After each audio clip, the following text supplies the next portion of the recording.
Hi, good afternoon. I'm Bernadette Reyes, and I'm a TV correspondent from the Philippines. It seems to me that the formula of cheaper, faster, and better is working for Singapore because lots of Filipinos, as you might have known, are going to Singapore to seek for employment.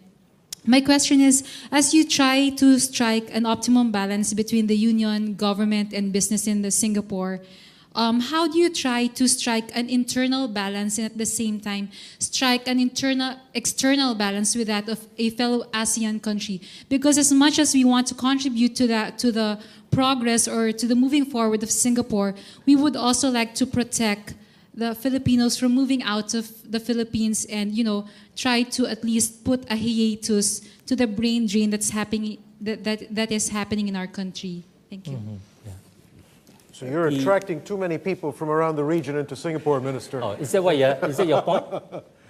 There are too many Filipino working in Singapore. Yes, and basically those are white-collar jobs, so we are losing a lot in the Philippines. But of course, I'm sure the government of the Philippines is also thankful because you're also providing employment for our overseas Filipino workers. Okay, I think that's a very, very interesting point. In Singapore, tripartism is working well because our mindset is what we call a win-win-win mindset, rather than a lose-lose-lose mindset. We think that's very important because once we start thinking about win-lose, then the partnership cannot be sustained. Now, in the case of the foreign manpower, if you ask Singaporean, Singapore will say that, look, tripartite partners, why do you let in so many foreign manpower to come to Singapore? Why do you let our friends from Philippines, from China, from Malaysia? It'd be nice if you stop them from coming in. Then all the jobs here will be for me to decide to choose, which jobs to do. Yeah. So why do they say that? Because they're thinking win-lose. Yeah. They look at foreign manpower coming to Singapore is competing with the Singapore manpower. I think win-lose. Likewise, as you say, maybe from Philippines' point of view, having the Philippine workers, talent coming to work in Singapore, again, it's win-lose. Win for Singapore, lose for Philippines. Maybe let me present another way of looking at this. Is that if you look at ASEAN, the 10 member countries of ASEAN, today we all face a common challenge. And the common challenge is this, is that if you look at East Asia, North Asia is, I haven't looked at the number, but as a guess, I think 80% of the Asian economy today, at least 80% of the Asian economy today is in North Asia, not in Southeast Asia. The Japan, the China, the Korea, and all that. I think they account for at least 80% of the East Asia economy. Yeah.